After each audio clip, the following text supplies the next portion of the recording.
People deluded, I'm back again as usual. Big up yourselves for tuning in. As we know, the transfer window, while it technically isn't officially open for business, the rumours are circling people. 1 minute it's Benjamin Sesko, then it's Joshua Zirkzee. We've even been linked with Cole Palmer for 80 million quid. I would love Cole Palmer at the Emirates, but it's fair to say that that is absolute BS, as we know. And before we get into it and I share my screen, yeah, I just want to know, and you lot comment your thoughts and let me know your thoughts on this, yeah.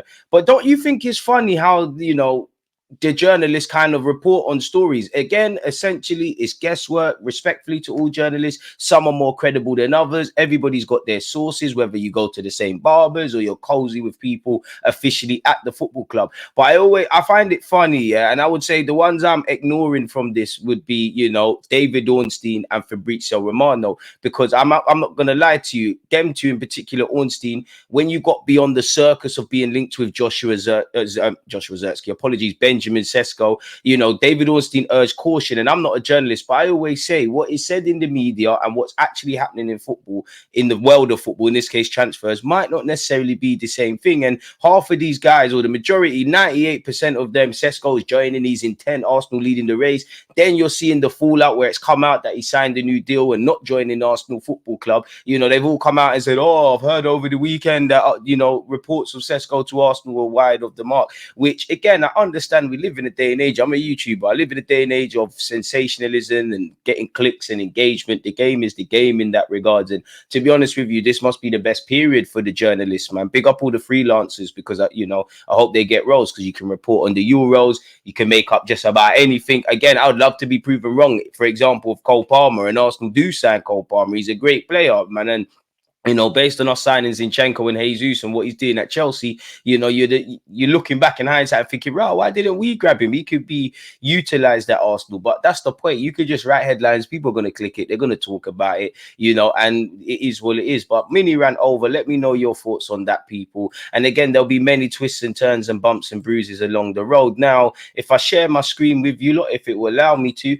again, we already know Benjamin Sesko has officially confirmed a new deal at Leipzig. He signed until 2029, probably with a salary increase. And if Leipzig are doing the right things, then they probably remove that 55 million release clause. So yeah, you can see the confirmation there. He prefers his development plans over the Premier League proposal. So the 21-year-old doesn't quite reckon he's necessarily ready to make the step up, in which, you're in an environment in Leipzig where they get players from all over the world. They've got good partner clubs. They get you in, they develop you, and then they do sell you to the bigger league. So he's in the right place, and there is no rush at 21 years of age. His time will come, and crucially, Leipzig know he can help them in the short, medium, and long term. I would have liked him. I like him as a footballer. I think he's got the raw materials for Arteta to churn out a real number 9 in that regards, people, and someone that could have been a long-term player. But another one bites the dust. In relation to that, the Athletic have spoken, people. As we know, Sesko has signed a new deal. Apparently, that means Arsenal will not sign their first choice attacking target this summer.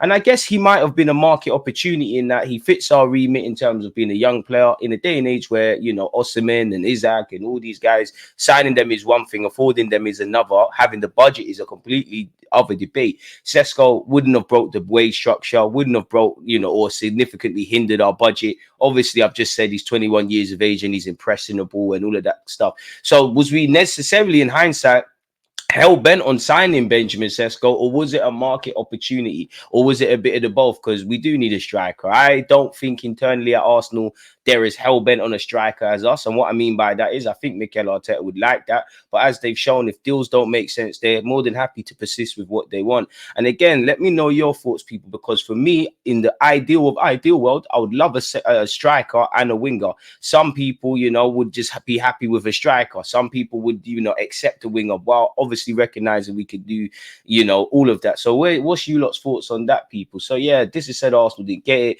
Respectfully to Benjamin Sesko, we've kind of gone over this and the clubs that were interested in him, and as he keeps doing what he's doing, there'll be a lot more clubs. It's irrelevant now. It's happened, innit? Apparently, while Arsenal through sporting director Edu believed they had made a compelling proposition to Sesko, they were always aware there was a good chance the striker would choose to renew at Leipzig, something Ornstein did say. Sesko is 21 and his career has been carefully managed. Playing time is invaluable at this point. Minutes are currency, as I always say, in his development. By remaining with Leipzig, the announcement of a new contract is expected to come today. trade, which it did. Sesko will continue to grow in a familiar environment. Essentially signed a 1-year extension where he'll obviously get a salary uplift, and crucially, the 65 million euros in brackets 54.8 million pounds or $70 million release clause has been removed. Of course, he's got a great relationship with Leipzig, and you do find out that there is hidden clauses and stuff in contracts, but if Leipzig have removed the release clause with the way the game is, then they're laughing really and truly. You have heard some reports that it's a gentleman's agreement for him to leave in 2025 or 2026 when he wishes. Now, in business, promises are a comfort to a fool. If it's not in plain English or any other language in a business contract, a gentleman's agreement doesn't mean anything. Not everyone's got morals and stuff, and in business, is that necessarily a thing?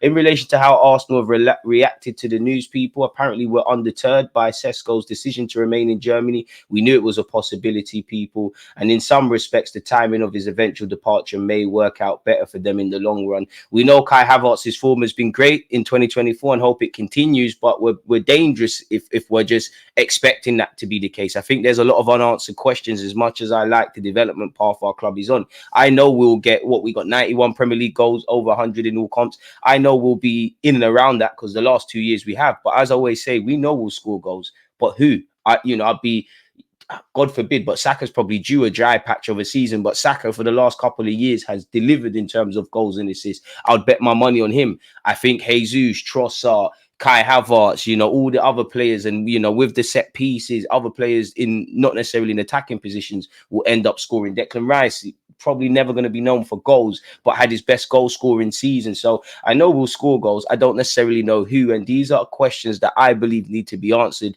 if we want to announce ourselves as Premier League winners and get into latter stages of the Champions League. There's a lot of unanswered questions where that's concerned, much less in central midfield, much less the depth, and size of our side, people. So I just want the best of both of us. I'd love another forward. I love Kai Havertz and everyone else to keep doing what they're doing.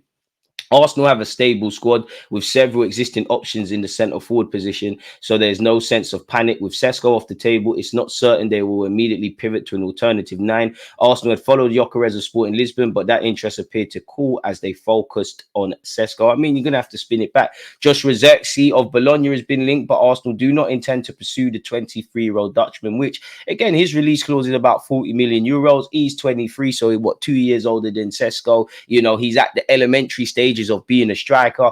I don't think his goal scoring record is anything to scream and shout about, but when you look at his playmaking, all the other things that Mikel Arteta wants in a striker, he does that very well. And again, he could develop into that guy that could get 20 league plus goals, people. So yeah, Arsenal have to be fluid. In an ideal world, we probably would have got Sesko, but we have to be fluid in our, not only the areas we identify to improve, but also the personnel we look to bring in. Sesko hasn't worked. He's a defender, but we hear Jarell Hato wants to stay at Ajax and he's signed a new deal. Zubamendi, 1 minute he wants to leave, then he doesn't want to leave. Sesko, we've been through that, people.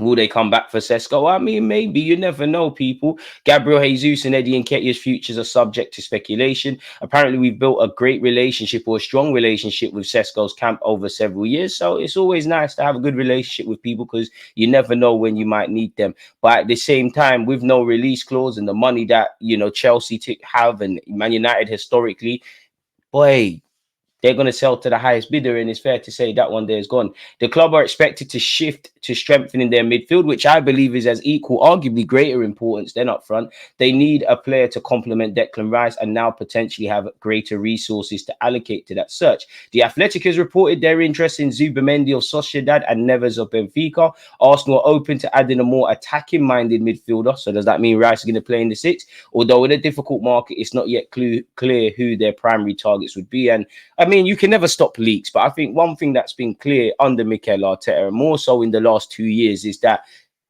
you're not really seeing credible great links at Arsenal, really and truly. When we're signing people, Declan Rice was projected for a year, but it was relatively kept under wraps. Curio and Fabio Vieira came out of nowhere. It's not either, the sources have been eliminated from Arsenal or the journalists are not doing their job, but you don't really quite know what Arsenal are doing. I think we all know, people, and we've said the same things, that unfortunately, because I like Tini, but the Tinis, the Tavareses, the Lokongas, these people's days at the club appear numbered. Well, you look at, Gabriel Jesus, Thomas Partey, Who else? Smith Rowe, Reece Nelson, Eddie Nketiah, Aaron Ramsdale. These are players that could be moved on potentially according to offers. Kyrgios as well, if I haven't said that, because he's been linked with clubs. So, I mean, big up the Athletic, but this is just a way of really just saying stuff we have already seen before. So, yeah, man, we're expected to shift our attention to midfield. So does that mean we're going to aggressively be linked with midfielders? And once again, apparently we're not actually intent of signing Joshua Zirkzee. There's a lot of conflicting reports. 1 minute Arsenal United are on it. Obviously, there's going to be more fuel to the fire because of the Sesko thing. But yeah, Juventus, who have just appointed his former manager Thiago Motta to their hot seat. Apparently, they're trying to hijack Milan's move for Joshua Zirkzee. Allegedly, personal terms have been agreed. Apparently, Kaya Jarupkin is seeking an abnormal amount of commission in this deal. So I don't know if Arsenal would look to do that, despite having a relative decent apparent relationship. Speaking of Juventus, Kyrgios is still linked with a move away and a move back to Italy, and actually Juventus as well, people. So we'll have to see exactly what's going on there. He did play under Thiago Motta at Spezia, which obviously where we bought Kyrgios from. So those rumours won't go away. Arsenal are ready to accept offers on Tierney. We've been knowing that, people. And apparently Fulham are ready to move for Tierney. And I'm not going to lie, again, what's reported is another thing. And I would like Edu to do a good job in terms of bringing players in, let alone let them go in out. But whatever people say about Kieran Tierney, like, it's a bit like Aaron Ramsdale, and that these are good players. It's just the system has left them, and we've brought in other players that have done well, and they look like damaged goods. Yes, Tierney didn't set the world alight at Sociedad, and he has had injuries. But in this day and age, a Scottish international, someone who at one point was earmarked to be our captain, £10 million, considering he's got 2 years left on his deal. And if he goes to Fulham, boy, you can forget about that. And what if we tried to buy someone from Fulham? That if Tierney was at Fulham, we're not getting him for 10 million quid, so we could do a lot better. I don't know if Fulham are actually interested. This would be the third player they've been linked with from Arsenal. Eddie Nketiah, Smith Rowe, and now Tierney.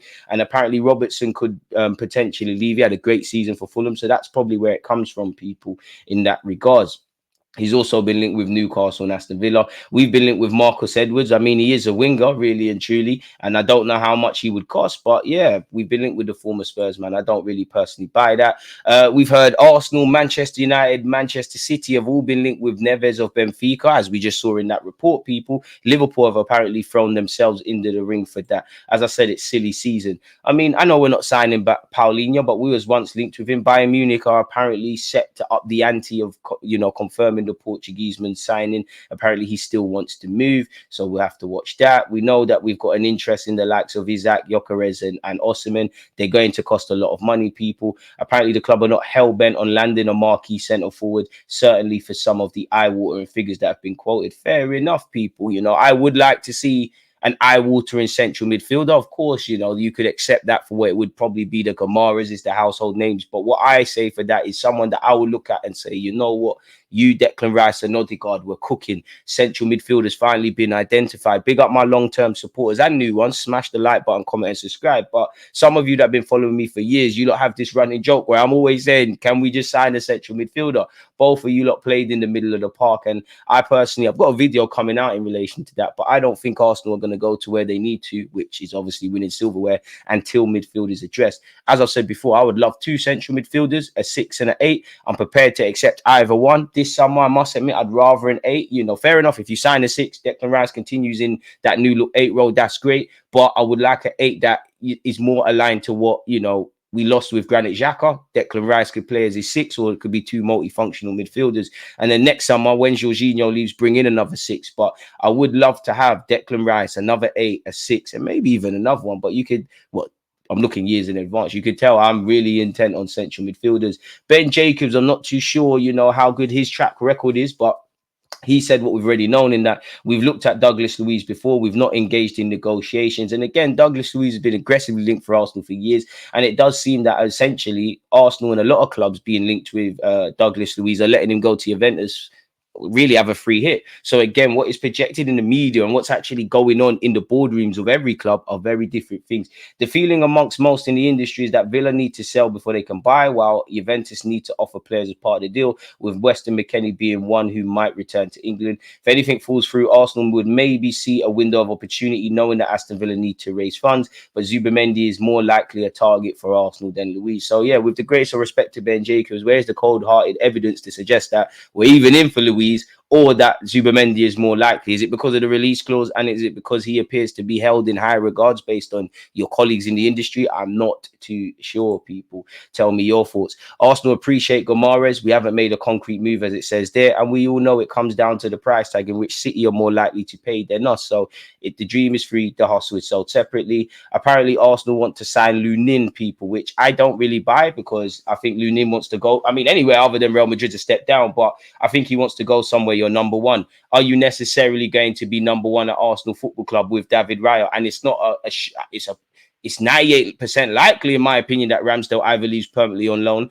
but it's not a confirmation, really and truly. Arsenal have shown they won't be bullied. So where are you at with that, really and truly? You never know. You might sign for the club and take Raya's spot. I don't know. I want competition everywhere, but I don't really buy that, essentially. I think, again, creative journalism. Speaking of creative journalism, Arsenal have been linked with an £80 million move for Chelsea's Cole Palmer. I mean, I would love Cole Palmer. He can play on the flanks. He can play in the 10. He can play in the 8. He's a quality player, really. He can take a mean penalty as well. Hopefully, we could earn some more penalties. Myth, why would Chelsea sell their poster boy, their one shining light in a dark season, much less to Arsenal, who are getting things together? I would love to wake up and we're signing him. We did sign Kai Havertz from Chelsea, so there is a negotiating window and contact between the clubs, but you have to be smoking something very special if if you think Arsenal are signing Cole Palmer. And again, it's silly season. I mean, I hear it, engagement, clicks, all of that good stuff. Koscielny has rejoined Lorient in a sports management role, people. He's been appointed a member of Lorient's sports management team, so shout out to the former Arsenal defender. Arsenal and United allegedly are aware that Milan are close to reaching full agreement to sign Zirkzee. However, that has not happened yet because of the demands of Hijacking, who is asking for close to 15 million euros in commission and are proving to be a real obstacle. And I mean, Zirkzee is going to live. You either go to Juventus, you could go to a club like AC Milan. You could go to Manchester United, and big up Ten Hag for signing a new deal. Yes, you could sign for Arsenal. You could stay at Bologna, where they're in the Champions League, people. So we'll have to see what's going on there. In terms of, keeping young homegrown talents, Arsenal apparently are growing in confidence that Karl Hein will sign a new contract. I mean, you're 22. You need to go out on loan. So who is going to be the third choice keeper? Because we've released a couple of them, really. But you need to go and play football. And it's a weird one. Like, you're a regular international level, but you can't buy a game at Arsenal, really. Apparently, we're still in talks with young Amario Kozajubri. The 19-year-old is in the final month of his current deal. I'd love him to stay. I'd love him to stay in the pathways there, but do the maths, bro. Martinelli, Trossard, whether they play on the left or the right. Martinelli, Trossard, Gabriel Jesus, Bukayo Saka, on paper, Reece Nelson, even a Smith Rowe, whose future is subject to speculation, are all more likely probably to be used in wide areas than you. Ain't made your Prem debut or anything like that. I even think Ethan is more likely to play out wide than him. And I rate Kozajubri very highly. I think he's got a big future. I'm not a fan of these journalists saying the next Bukayo Saka, and that doesn't help him. But at 19 years of age, you need to be outside your comfort zone. You cannot afford, in my opinion, to be playing under 21s football next season. You need to be out of your comfort zone. So if you can sign a club that's going to give you more immediate football, or they're going to sign you and say, you know what, you're going to go on loan and then the project's there, fair enough. What I would say, though, for Arsenal generally, where you look at, Kozajubri, Walters in particular, two that need to go and play first team football. We need to avoid, you can't really, but it feels like we're consistently in this where young players' contracts are down. Respective from a club point of view, this is potentially money, really and truly, because some clubs would have had him tied down to a 5-year deal. He goes out on loan, selling for X amount, a bit like what you saw with Amari Hutchinson. Big him up, because he's become an international footballer and he's being linked with Ajax and things since leaving Arsenal, people. So yeah, big up them. Hopefully they get the new deals if that's what Arsenal want to do. Sky Sports Dharma Chef has said he's told Eddie Nketiah is almost definitely going to move on from Arsenal in the summer, especially if they bring in another striker. So I hear that, but assuming we don't sign another striker, yeah, you've got Kai Havertz, you've got Gabriel Jesus, who gets injured a lot, and let's assume Eddie Nketiah leaves. Who plays up front? You've got young Trossard. You've got Trossard, Gabriel Jesus, and Kai Havertz, who rarely gets injured. Touch wood, why for that? That's never the case. So when you do look at it, maybe Arsenal recognize the need for a striker, and evidently how it would be a spring in our step to achieve sporting greatness. But it might not even be that deep, really and truly, where the football club's concerned. And again, we've heard this before, but apparently Arsenal will listen to offers for Gabriel Jesus this summer. Can we really afford to listen for offers for him where he could be utilized as a winger and a striker? Can we really afford to listen to offers for him, Gabriel Jesus, if we're not bringing in a forward? I don't know, people. But where that's concerned, let me know your thoughts on Gabriel Jesus and Ketia, Coles Dewberry. If you believe we can get Cole Palmer well in, what you make of the Sesko news, as well as the Joshua Zirkzee stuff, and as well as any other comments that I've provided for you lot, people. Again, it's appreciative to always be here making content with you lot. Any other news, you can rest assured I'll be out there to get the vids for you lot. So yeah, man, like, comment, subscribe, boost the YouTube algorithm. Let's get to 70,000 as usual. Thank you again for getting me to 60. Check out the rest of the other content. Turn on your notification bells, because I spam you lot's YouTube channels. And also, we're beginning to move towards the Euros, so it's watch along settings. But enough rambling. You lot stay safe, stay blessed. Peace.